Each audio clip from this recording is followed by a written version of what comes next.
Hey,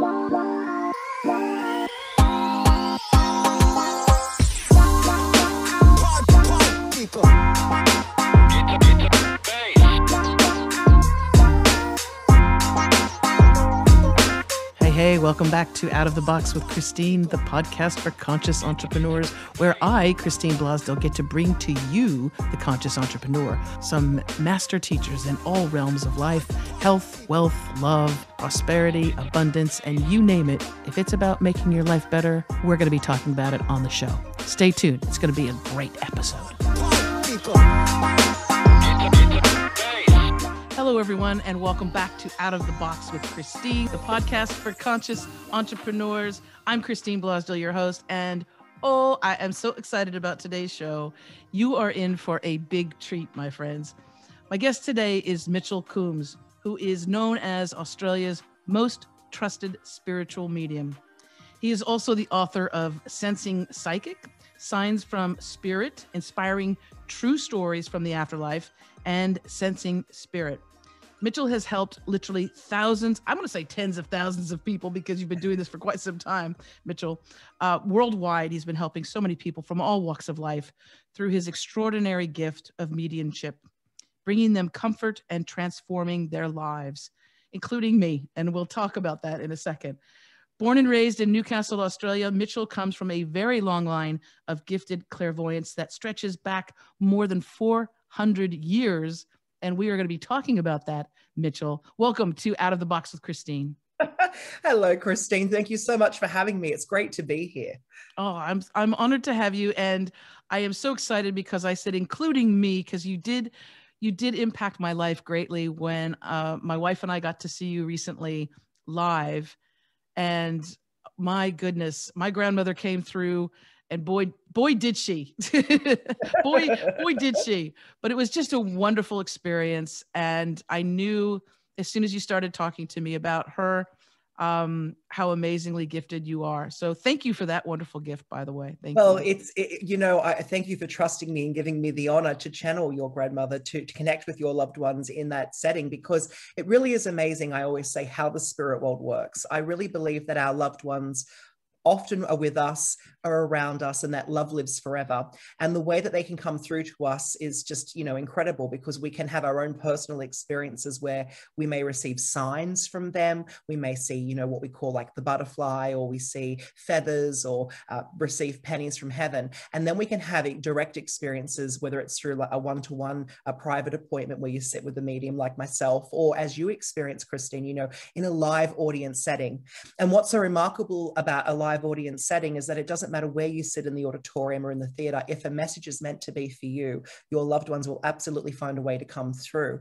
And that's exactly obviously what happened for you when your grandmother came through. And the thing is that I always say to people, the spirit world, when I'm working with an audience, will touch the hearts, the souls, and the lives of more than just the person receiving the message. I like to believe and feel that, the energy and the love that comes through from spirit can touch every person in that room and remind us all that love really does live forever.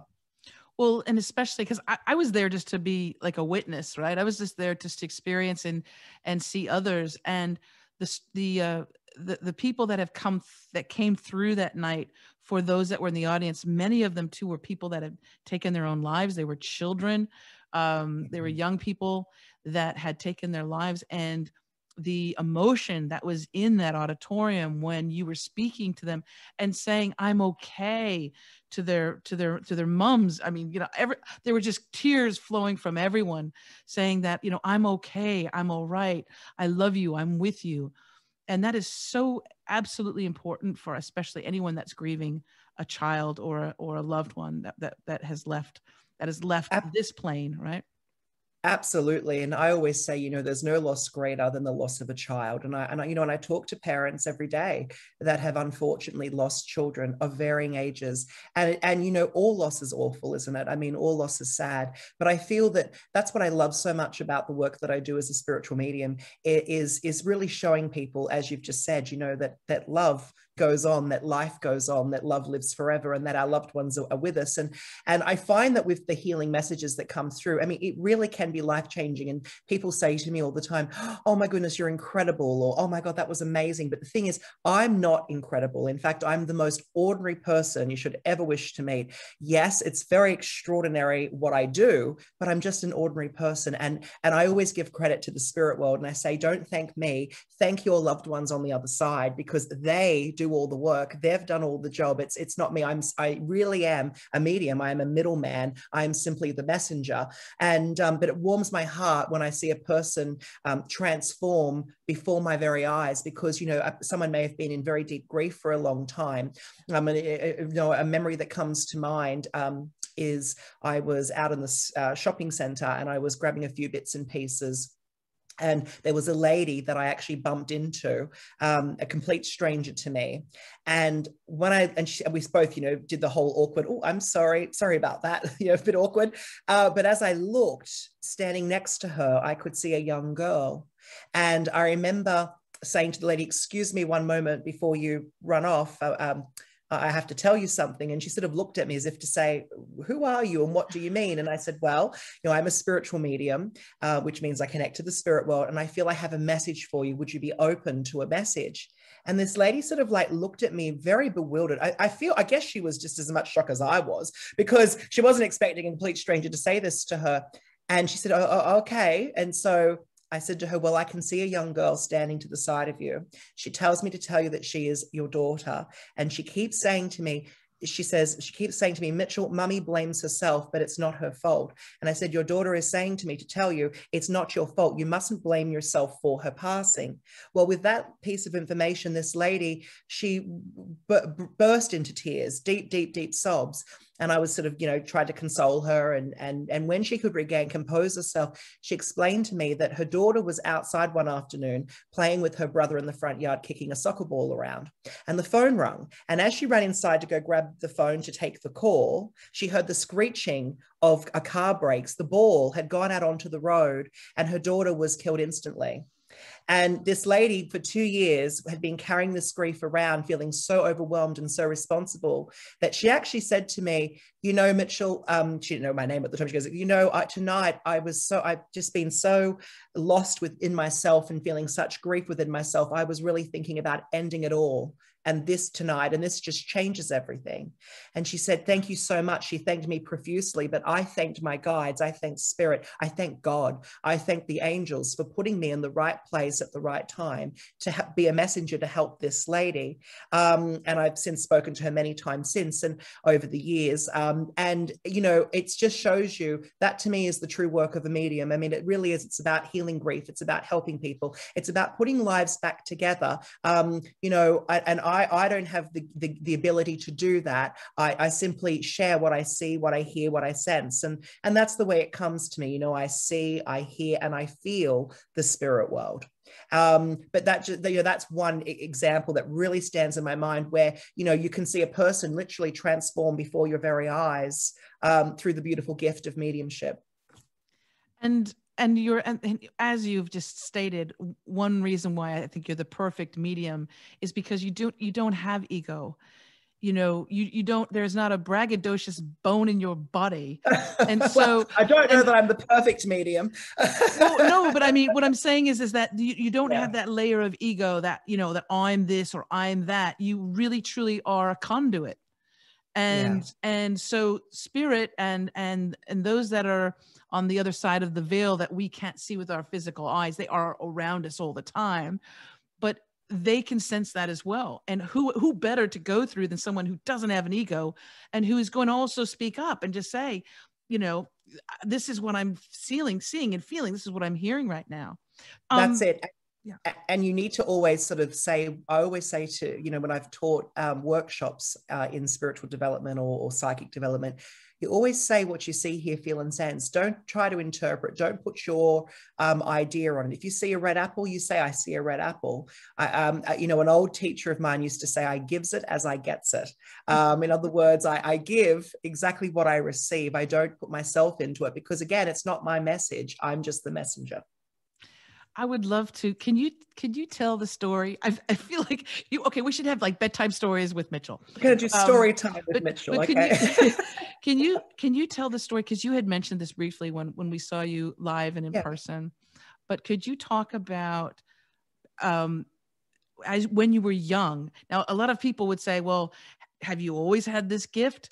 Is it something that, happened as you later in life? And how did your family react? Because, we know children see and hear things and we say, oh, what an active imagination, right?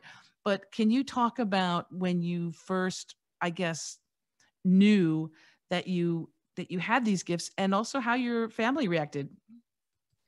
Absolutely. Well, from as early as I can remember, which is the age of 3, I would often see things that other children didn't see. And how it all began for me way back when I was a little toddler is I would wake in the middle of the night and I'd often find what I would call green people standing at the foot of my bed. Now, when I say green people, you mustn't get confused and think I'm talking about, aliens and all this sort of thing. No, like little green men. But I saw silhouettes, human-like form silhouettes, but they were green and they glowed with this emerald green color.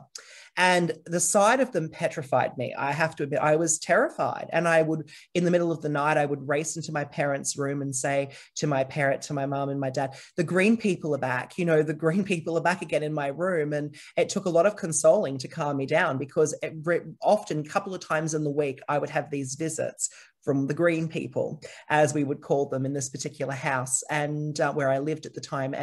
And really the sight of them petrified me. But I was very fortunate, because I do come from a family of gifted clairvoyants. My mother, her mother, my great-grandmother, my great-great-grandmother, my uncle, he's departed now, but was a tarot reader and astrologer. So I do come from a family that, although we were very Christian and Catholic in our upbringing, very spiritual at the same time. And I had that understanding. So, my mother said to me, well, do these green people, what do they do? What do they want? Are they saying something to you? And really they weren't. They would just smile and sort of wave at me, but it was very disconcerting.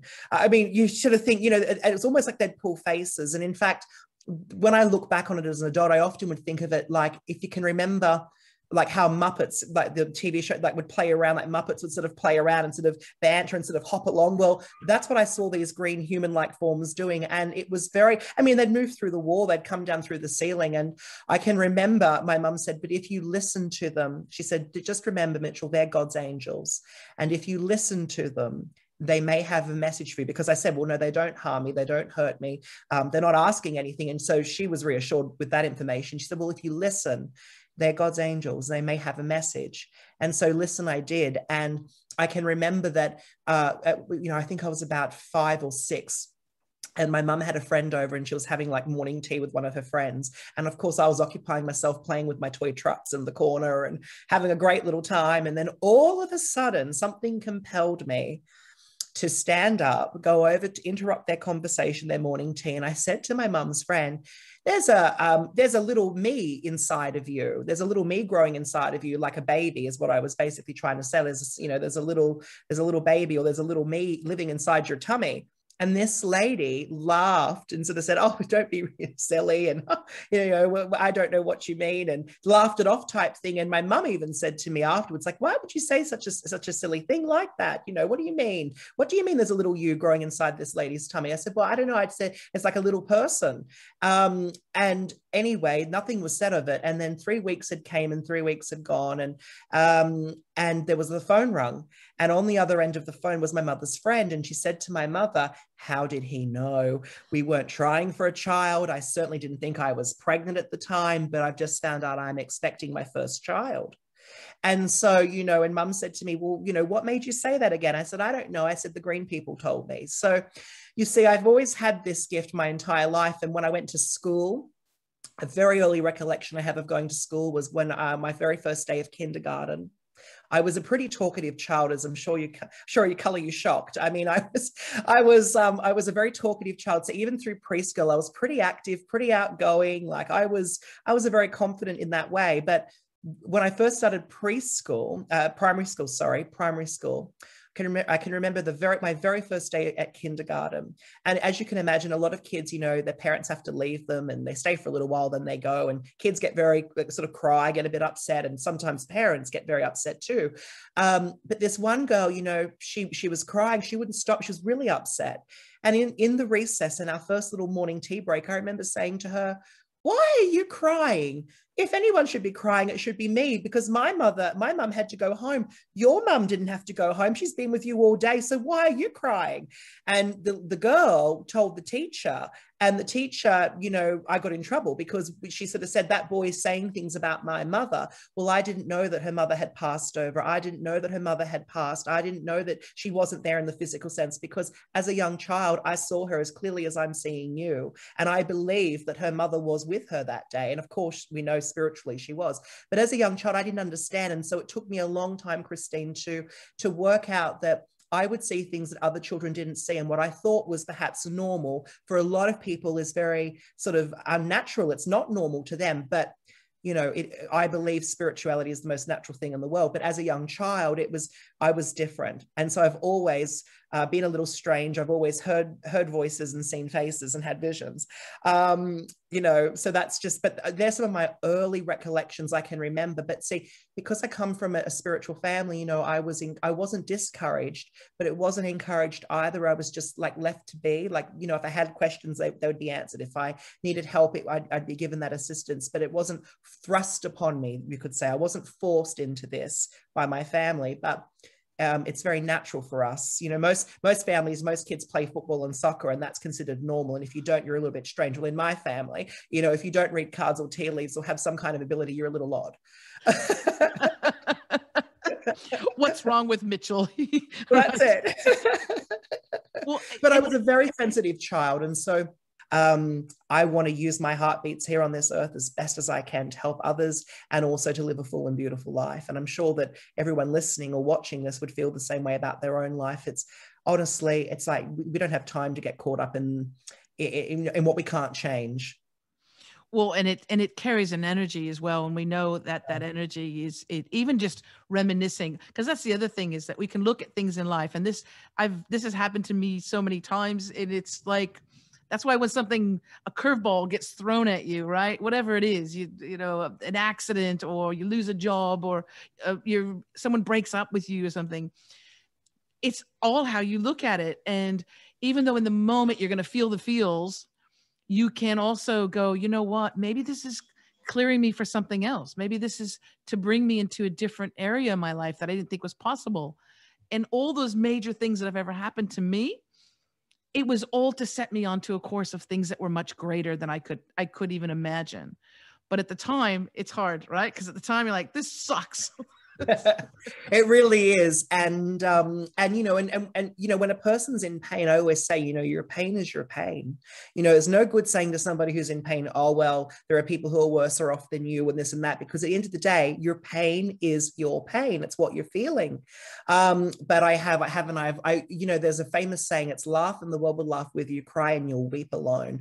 And it's so true. So, I really do always, it's important to feel, it's important to be. But you're correct in that, I believe that things happen in our lives for a reason, and sometimes it isn't pleasant. And I always say to God and to Spirit, I say, please clear this from my path. Please clear this from my path. But if this is something that I absolutely must go through, then please give me the strength to get through it with dignity and grace. That's my little prayer. It's like, please clear this from me. If I don't need to do this, please clear it from me. But if I must go through this, please give me the strength to get through it with dignity and grace. And let's get through it kind of quick. Let's get that's exactly right. Yeah. Let's get this over done with. So, my entire childhood, I've always, I've said unusual things. I've had premonitions and had experiences, and it's followed me my entire life, this ability, this gift. And, I always wanted to go into the field of acting and performance. And, I wanted to do that, drama and all, so desperately. But I believe that when you have a gift and when you have a purpose, and I believe we all have gifts. My gift is to connect with the spirit world, but some people's gifts may be to be a great artist, artist or a singer or a teacher, or even just a really good friend is a gift in itself, or being a great parent, or, being a great business person, or donating at charity, or volunteering your time, or just being kind is a gift unto itself. And so we all have gifts to share. Some people write, some people create, some people bake, some people cook, whatever your gifts are. And we all do have them. I think it's important to nurture our gifts, and that's what I've done. Is I've nurtured my gifts as best as I can. But and I think that's really important, that we nurture our gifts and that we recognize that we all have a gift to share. And so when we have a gift to share, I always believe that, if that's the work that you're meant to do, no matter how many times you try and stray from your spiritual path, the rug, so to speak, gets pulled from underneath you. And it's almost as though spirit, the universe, sort of says, nope, come back over here, because this is what you're meant to sort of be doing. And I always say that for me, this is not my job. This is not my work. This is really a vocation. This is my life. This is what I do. It's my life's mission. It's my life's work. I don't even consider what I do to be a job, because, as I say, it's a way of death, a way of life, really.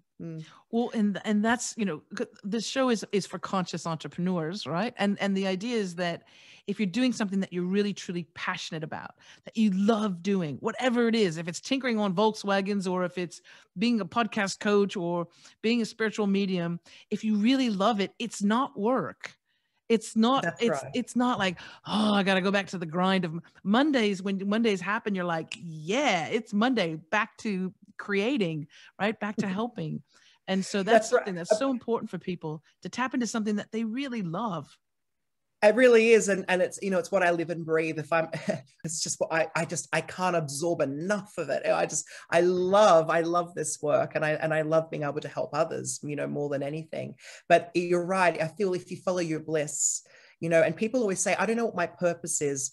What's my purpose in life? Well, I believe that as you walk your path, your purpose will find you. I really find that sometimes, we feel we've got to find this huge, hidden sort of purpose in something, or our purpose needs to be some life transforming, life-saving mission of some kind. And maybe that is your life purpose. Maybe that is your life's work. And that's wonderful. But sometimes our life's purpose can be as simple as being that person who smiles at strangers on the street throughout a whole lifetime. And we may not realize how that one simple act, which costs nothing to do, is simple to do, requires not a lot of you to do, could ripple out and can affect and change the hearts and souls in profound ways. So many people, it's like one random act of kindness dropped into the ocean of life, I say in one of my books, that can ripple out to touch the hearts and souls of many. And it's so true. And so I think sometimes we put so much emphasis on finding our purpose, making sure we're doing our purpose. Maybe your purpose is just smiling at customers when you hand them their shopping bag and say, have a nice day. Maybe your purpose is singing through song. Maybe it is doing, something creative, but it can be in the simple little things. And I feel that we really are fulfilling our purpose when we do little tiny deeds with great amounts of love. And it's what I really believe. And I always say, as you walk your path, your purpose will find you. You don't have to go looking for it. It will find you. Just walk your path. Oh, that's so true. That is so true. And also to realize that you never know who you're impacting. When I'm working with clients and I say, the program that you're putting out, or the content that you're putting out, put it out and imagine that person, whoever that person is that you really admire and look up to, if it's a celebrity, if it's an author, if it's a teacher, a master teacher, imagine them listening to you or watching you. And they're like, but that's, but the chances of that happening are, I said, no, because you never know. I wrote a column many, many years ago. I wrote an entertainment column through a cartoon character.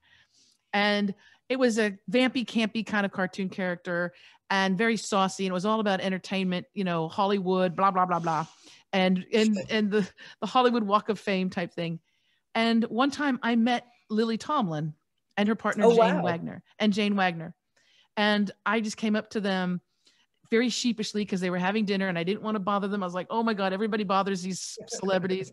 But I just said, Jane and Lily, I just want to say how much I appreciate you. And I just think you're wonderful. And thank you for all of the amazing work you've done.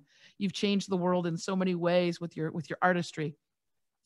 I think it was Jane said, well, who are you? And I said, my name's Christine, also known as Beatbox Betty. And they both looked at each other and said, Lily goes, Jane, that's Beatbox Betty. And I'm like, I thought I was being punked. I was like, what? They said, we read your columns and we think you're so funny. Wow. Wow. I didn't know when we're in our vacuum of creating or, writing or teaching, doing whatever we're doing, we don't really think about who might be listening to us or reading our work or just hearing from us. And that's why I put that in my head. You never know what your message is going to do for someone. You never know whose life you're going to change. And you've changed a lot of lives, and there are people that you know because they tell you, but you've also changed so many lives that you would never even know. And that's beautiful, beautiful gift. It is beautiful that we can all be a part of it. And it just goes to show you how we're all so connected as well. We are very, very connected. And, one, little good deed or one positive thought or a kind word or a hug, as we know, can, the knock-on effect, can ripple on. And I can remember a million years ago, back when living in Sydney, and, you'd cross the Harbour Bridge in Sydney in Australia. And of course, there are tolls that you would have to pay money every time you go across the bridge. And back in those days, we didn't have, like an e-tag where it was all digital. There was literally a box, and you would hand money out the window, or you throw it into the thing, or you'd hand, or there was often a cashier and, in the window that you would actually give money to. And then they would, open the gate and through you'd sort of go type thing, right? And I can remember one day I completely must have started like a complete panic amongst all the motorists on the road, because I decided to pay for my vehicle as well as pay for the person behind me.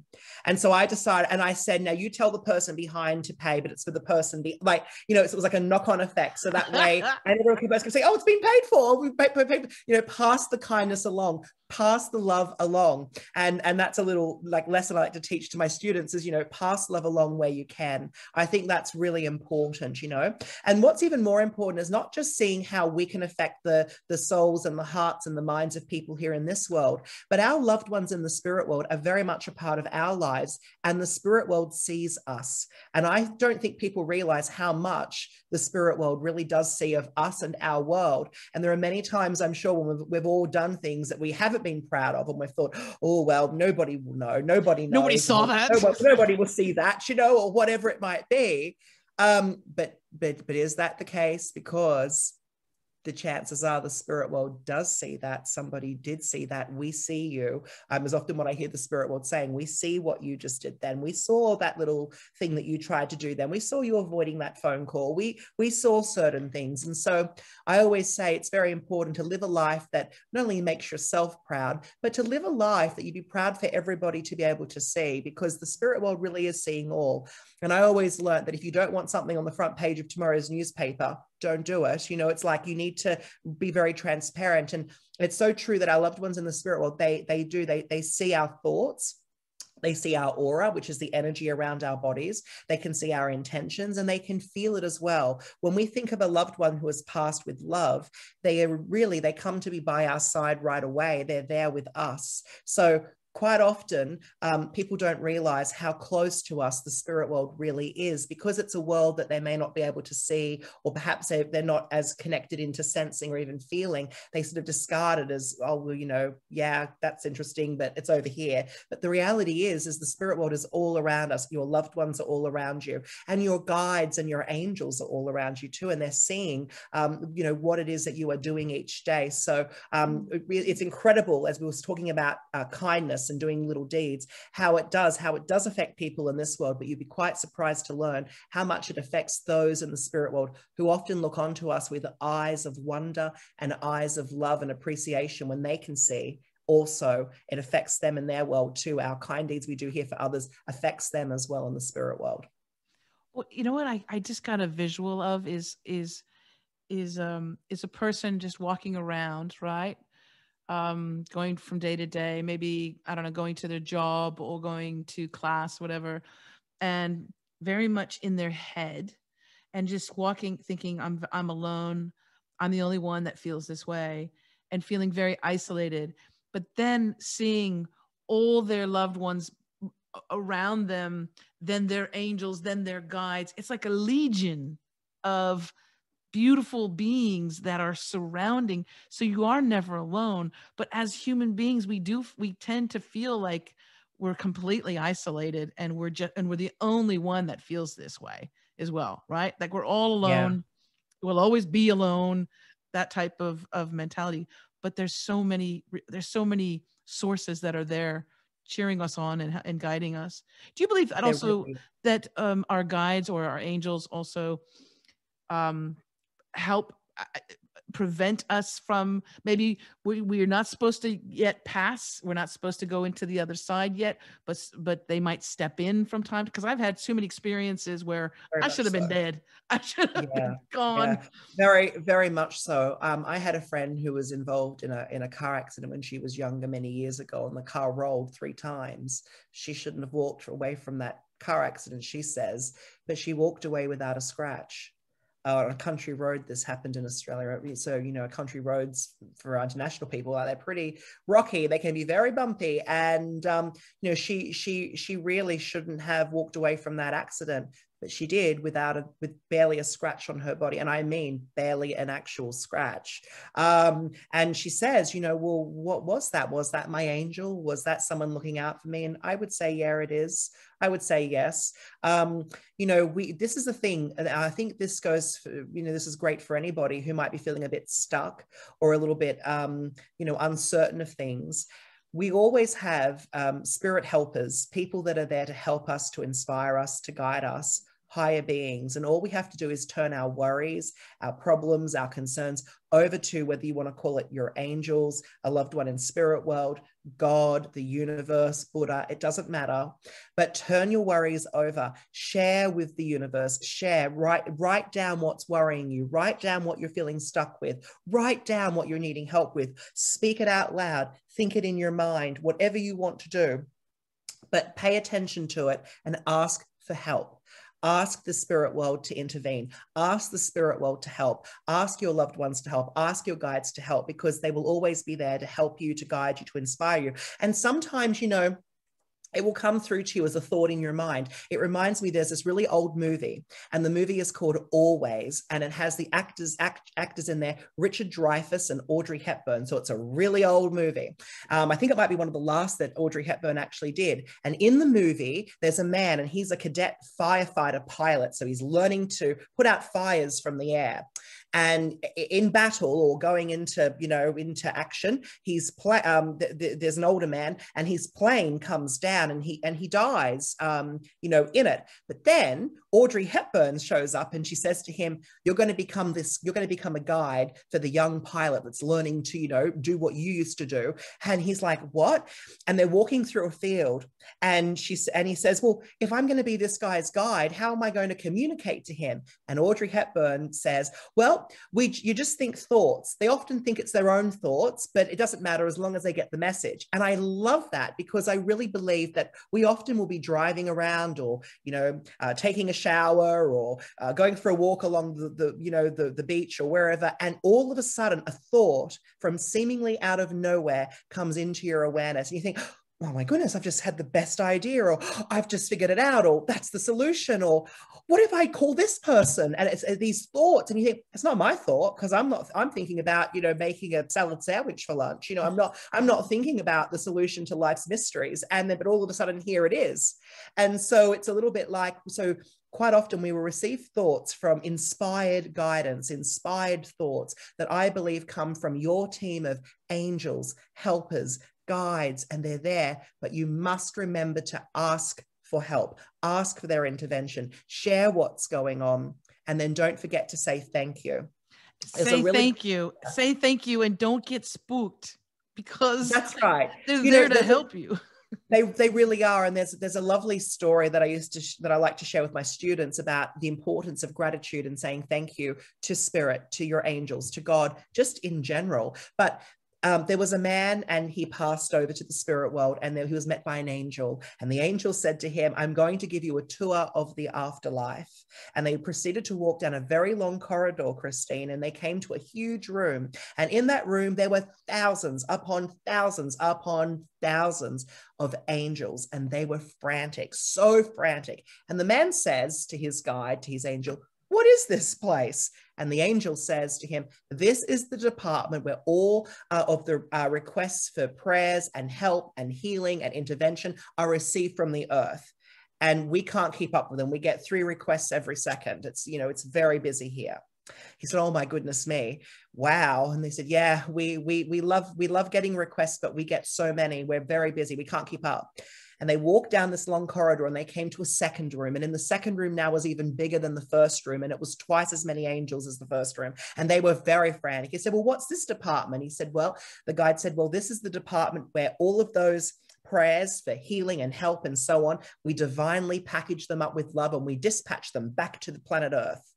Wow. He said, yeah, we could always use an extra pair of hands here in this room.